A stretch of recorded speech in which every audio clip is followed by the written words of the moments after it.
tayari. Yes, ni breaking news ni amakuru mashyira yitwa cyanti gusa muri kano kanya ngira ngo turebere hamwe gatanu kuri gatanu. Ni amakuru n'ubundi akomishikenda atigisa ibitangaza amakuru binyuranye ni kuri aya masaha yo kuri uyu mugoroba turi ku munsi wo kuwa gatandatu itariki ya 10 z'ukwezi kwa mbere umwaka wa 2026. Muri kano kanya rero ni munyemerere turebere hamwe ibya amakuru mashya akomishikenda atigisa ibitangaza amakuru binyuranye ni kuri aya masaha by'umwihariko ni amakuru ari n'ubundi agiye kwibanda ku mutekano, politike ndetse na diplomasi aho ibintu akomishikenda bizamba by'umwihariko ku butaka bw'igihugu cya Kongo ari naho tugiye kuba twakwibanda nyuma yo n'ubundi kweza magingo ya ibintu akomishikenda bizamba mu mujyi wa Goma. Amakuru akomishikenda atugiraho ateye ubwoba cyane ku nyeshyamba z'umutwe wa M23 nuko ibintu none bimaze kuba bihindura isura mu buryo budasanzwe. Konfayi zigera muri 3 ngo ziherekeza umuyobozi mukuru wo muri izi nyeshyamba ngo zimaze kuba azirasirwa mu bice byano muri Kivu y'Amajyepfo. Nibwe kandi kweza magingo ya handi makuru akomeye cyane akomishikenda agarukwaho na makuru yerekeranye n'umwuka mubi cyane akomishikenda ugaragara hagati y'ibihugu byombi ni igihugu cy'u Rwanda, igihugu cya Kongo ndetse n'igihugu cy'u Burundi. Kweza magingo bitangazwa ko hitwa muri Cibitoke hamaze kuba by'umwihariko harondwa intwaro nyinshi karahabutaka zigamije kuba n'ubundi zakifashishwa mu gutangiza intambara ndetse ngo n'ibitero bikomeye cyane ku gihugu cy'u Rwanda. Ingandi bikomishikenda binakurikirwa n'andi makuru akomeye cyane akomishikenda aturuka hano muri ibi bice bitandukanye bihana imbibi no mujyi wa Goma by'umwihariko ni hano muri ibi birunga bya Nyiragongo ndetse na hano muri ibi bice bya hano muri za Kibumba. Akomishikenda humvikana rero abavuga ko hakomishikenda humvikana amasasu yumvikana nk'inguba. Akomishikenda arasukwa rero n'impande ziri ku ruhande rwa leta y'Kinshasa harimo n'uyu mutwe w'inyeshyamba wa FDN ndetse na Wazalendo bivuga ko birimo kugenda rero bikorana mu buryo bwa hafi cyane rwose mu bikorwa byo kugira ngo batangize intambara ngo ndetse n'ibitero bikomeye cyane kuri uyu mujyi wa Goma ndetse n'ibitero ngo bifuza kuba ari nabyo bigomba kuba byabimburira ibikomishikenda bitegurwa ku ruhande rwa leta y'Kinshasa. Ni byinshi bikomishikenda bigarukwaho igihugu cy'u Rwanda komishikenda gishinjwa ibikorwa by'cyane bitandukanye birimo gufasha izi nyeshyamba za M23 mu bikorwa byo kuba by'umwihariko ngo zirimo kugenda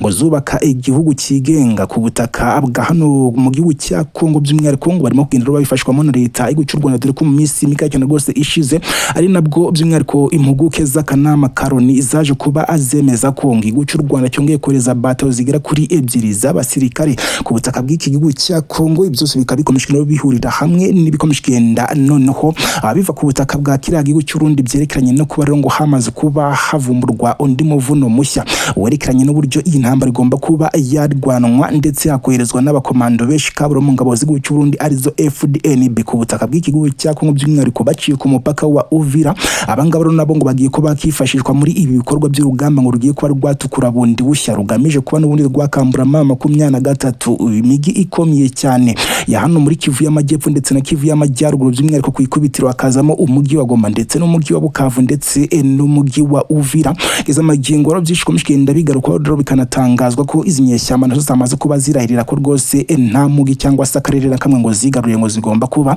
zatakaza ngo zikavemo ahubwo urugamba aribwo rugiye kuba arwatukura muri uyu mwaka wa 2026. N'amakuru menshi cyane akomishikenda agarukwaho by'umwihariko tubabwiye mu ngingo z'ingenzi. N'amakuru menshi cyane akomishikenda avugwa muri ibi bice bya hano ku kiba cy'indege cya Kavumu nacyo giherereye muri Kivu y'Amajyepfo. Ni byinshi birimo kugenda bivugwa hano muri Bukavu ndetse na hano mu kibaya cya Rusizi habereye urugamba kuri no munsi ndetse bikanatangazwa ko hari ibindi bisasu ngo byaba byisekuye ku butaka bwo mu gihugu cy'u Rwanda. Ibyo zose twiye kuba tubiva imuzi ngo gatanu kuri gatanu muri aya makuru mu buryo burambuye ko kandi munyemerere mbere ko turambura aya makuru nyamuneka manze mbasabe cyangwa se mbibutse ikintu kimwe mwibutsa ko rwose ikintu cy'ingenzi ukuri kuba wakora rugukanda kuri subscribe niba ari ubwa mbere tubanye mu makuru ndetse n'ibiganiro bitandukanye tugenda tukugezaho umunsi ku munsi cyangwa se niba tubana utari wayikora urareba ngo munsi ya video urabona akabuto kumwe rukanditsemo akajambo subscribe cyangwa se sabone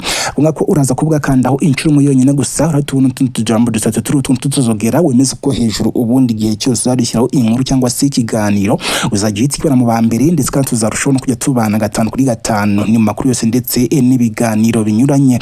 tugenda tubagezaho umunsi ku munsi ko bwishe ndetse nuko bukeye reka rero namaze gukanda subscribe mu ikaze muri aya makuru akomishikenda atigisa ibitangaza amakuru binyuranye kuri aya masaha yo kuri uyu umugoroba wo kwa gatandatu turi ku munsi wo kwa gatandatu itariki ya 10 z'ukwezi kwa mbere umwaka wa 2026. Ikaze rero muri aya makuru.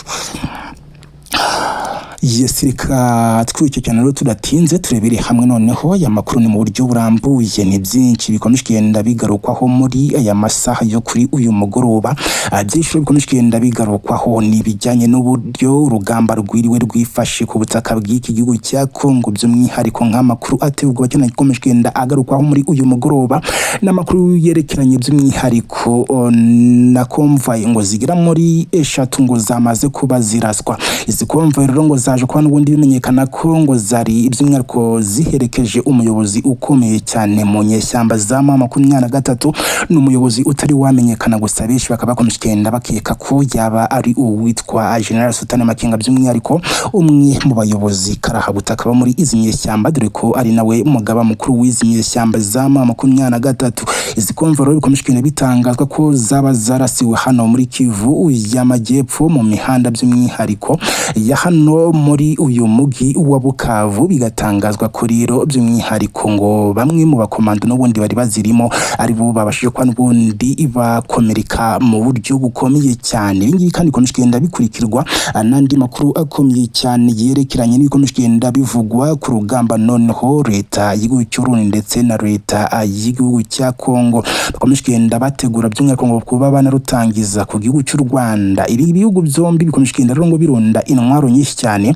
hariya mu ntara ya Cibitoke, ni hano ku butaka bw'igihugu cy'u Burundi, aho gahunda ngo zihari ariko bakifashisha rero izi ntwaro zirimo kugenda ziharundwa mu bikorwa byo kuba batangiza intambara ndetse ngo n'ibitero ku gihugu cy'u Rwanda. No muvuno mushya rero igihugu cy'u Burundi ndetse n'igihugu cya Kongo bamaze kuba n'ubundi bahindura by'umwihariko ngo ugamije kuba rero wasiga mu kaga gakomeye cyane ibitego cy'u Rwanda ndetse ngo kawinjiza n'igihugu cy'u Rwanda muri iyi ntambara iz'amagingo y'ibihugu bikomeje kugenda bihanganamo n'izi nyeshyamba za M23. Si ibingibi gusa rero kuko byinshi bikomeje kugenda binagarukwaho, bikomeje kugenda binagaragaza ko by'umwihariko hano muri ibi bice bigiye bitandukanye byo kuri uyu mugi wa Goma, by'umwihariko mu nkengero zawo na hano mu birunga bya za Nyiragongo ndetse n'ahitwa muri za Kibumba hakomeje kugenda humvikana ibyumvikana ngo biturika nk'inguba, bikomeje kugenda bitanga ko ngo byaba birimo kugenda biraswa n'uruhande rw'inyeshyamba ziri ku ruhande rwa leta y'Kinshasa. Izi ngizo rero ngo nazindi nabo muri Fdnb ndetse na Wazalendo ngo baba by'umwihariko barikoranyije by'umwihariko mu bikorwa byo kuba batangenda bateza ikibazo cy'umutekano muke cyane muri izi ngengero z'umujyi wa Goma, ndetse ngakaba ari ibikorwa bategetswe na leta y'Kinshasa by'umwihariko ngo bigamije kuba rero byanahita bifata iya mbere mu bikorwa byo kuba noneho batangiza ibindi bitero karahutaka kuri uyu mujyi wa Goma, bigamije kuba rero byakwirukanamo izi nyeshyamba az'uyu mutwe wa M23. Ni byinshi bikomeje kugenda bigarukwaho rero muri uyu mujyi wa Goma byerekeranye no kuba hari ikikango gikomeye cyane. Nk'ubu amakuru yakomeje kugenda agarukwaho nuko muri uyu mujyi wa Goma arimo hakomeje kugenda hategurirwa uburyo bukomeye cyane ngo bwo kuba izi nyeshyamba zahita zishinga leta yigenga ku butaka bw'iki gihugu cya Kongo, ariko kandi ngahangaha hakaba hanamaze koherezwa batayo zigera kuri 2 z'abasirikare kabuhariwe nk'uko byamaze kuba abitangazwa by'umwihariko na bamwe mu mpuguke cyangwa se mu mpuguke z'akanama karoni zamaze kuba zitangaza ko rero aba basirikare ngo baherutse koherezwa ku butaka bw'iki gihugu cya Kongo, aho rero leta y'igihugu cya Kongo ikomeje kugenda itegura urugamba rukomeye cyane. Si ibyo ngibyo gusa rero nababwiye ko ku kibuga cy'indege cya Kavumu ibintu bitoroshye habe na gato, ndetse n'ahitwa mu kibaya cya Rusizi hiriwe ibikorwa ngo byo kurasana mu buryo bukomeye cyane. Nta makuru amagingo atari yamenyekana by'umwihariko ku buryo twabageza harayo kwizerwa, ariko n'ubundi dukomeje kugenda tuyakurikirana 5 kuri 5 turagenda tumenya ukuri kuri yo tugenda tuyabagezaho mu buryo burambuye. Ni byinshi bikomeje kugenda bivugwa rero kuri uyu mupaka by'umwihariko wa Rusizi, kuri uyu mupaka wa Uvira. Muraza kumbabarira bivuga ko rwose waje kuba ugaragara abasirikare benshi cyane ba leta y'Kinshasa. Ibyo byose ndagenda bikugezaho mu kanya akari imbere mu yandi makuru tugiye kuba tukugezaho.